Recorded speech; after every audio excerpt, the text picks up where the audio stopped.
انتہائی مختصر ویڈیو ہے بہت چھوٹے سے ٹاپک پہ. وہ ٹاپک یہ ہے کہ شرعی جو نکاح ہے اس کے نقصانات کیا ہیں. اب یہ بات سننے میں بڑی عجیب لگتی ہے کہ جو کام شریعت کے مطابق ہے اس میں اس کا نقصان کیا ہو سکتا ہے. کوئی نقصان نہیں ہو سکتا. فائدہ ہے شریعت میں اور اسلام کے اصولوں پہ عمل کرنے میں. تو یہ ویڈیو جو ہے اس کا جو ٹاپک اس طرح ڈفرینٹ کیوں ہے. اچھا یہ ہم اس میں بات اس طریقے کے ساتھ کرنا چاہ رہے ہیں کہ سب سے پہلے آپ مختصراً ان شارٹ آپ یہ سمجھ لیں کہ جو نکاح ہوتا ہے اس کا سٹرکچر کیا ہے. سٹرکچر اس کا یہ ہے ایجاب و قبول. ایجاب و قبول کا مطلب یہ ہے کہ ایک نے ایجاب کیا اس کو دعوت دی نکاح کی. قبول کا مطلب یہ ہے کہ اس نے اس کے جو دعوت ہے اس کو قبول کیا اور قبول کرنے کے بعد اوکے کر دیا اور اس کے بعد 2 وٹنسز موجود ہیں وہاں پہ جو کمپیٹنٹ وٹنس ہیں وہ موجود ہیں. ان کی موجودگی میں وہ نکاح ہو گیا اور یہ نکاح شرعی طور پہ بالکل ویلڈ ہے اور جو اللہ تعالیٰ نے حکم فرمایا ہے جو اسلام کے اصول ہیں اس کے مطابق ہے کہ یہ آپ نے شادی کر لی, نکاح کر لیا, اس کے گواہوں نے اس کو دیکھ لیا, سن لیا, ایجاب بھی کر لیا, قبول بھی کر لیا, تو یہ سارا کچھ ہو گیا. اب شریعت میں اس چیز کی کوئی ممانعت نہیں ہے کہ یہ جو نکاح ہے یہ ٹھیک نہیں ہے یا یہ غلط ہے یا یہ اسلام کے اصولوں کے خلاف ہے.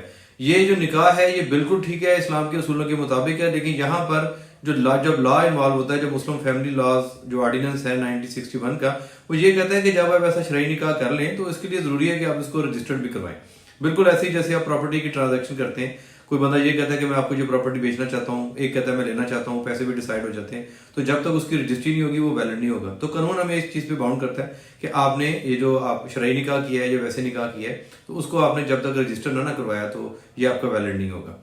اب جو نکاح شرعی ہے اس میں کوئی بھی ڈاکومنٹ نہیں ہوتا, کوئی اس میں پیپر نہیں ہوتا, اس میں فردر بڑے مسائل کا سامنا کرنا پڑ سکتا ہے. آپ کے پراپرٹی کے مسائل ہیں, آپ کا حق مہر کا مسئلہ ہے, پہلے شادی ہوئی ہے یا نہیں ہوئی, کتنی باتیں ہیں جو کہ وہ زبانی کر سکتے ہیں. وہ ساری باتیں زبانی نہیں کر سکتے. کل کو کسی ایک کی ڈیتھ ہو جاتی ہے تو پراپرٹی میں جب کلیم کا مسئلہ آتا ہے, بچوں کی کسٹڈی کا مسئلہ آتا ہے تو کوئی ڈاکومنٹ ہی موجود نہیں ہوتا.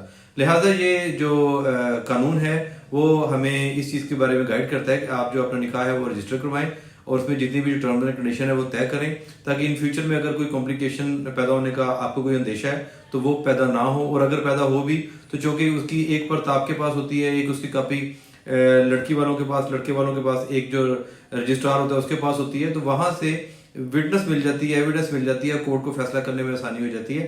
لیکن اگر آپ کا نکاح شرعی ہے اور اس میں کوئی بھی چیز ڈاکومنٹڈ نہیں ہے تو جو گواہان ہیں وہ بھی مکر سکتے ہیں. لڑکی جو اگر آپ ریپ کا پرچہ بھی کروائے تو ایون کہ آپ اس کو بھی ڈیفینڈ نہیں کر سکتے اور اس کے جو کانسیکوینسز ہیں, پینل کانسیکوینسز ہیں, وہ بہت زیادہ لیتھل ہو سکتے ہیں. لہذا نکاح کو رجسٹر کروانا بالکل ٹھیک ہے, ضروری ہے. اور اگر آپ نکاح کو رجسٹر نہیں کروائیں گے, صرف شرعی کروائیں گے, تو مستقبل میں بہت زیادہ چانسز ہیں کہ آپ کو کسی بھی قسم کے مسائل کا سامنا کرنا پڑ جائے. Thank you very much.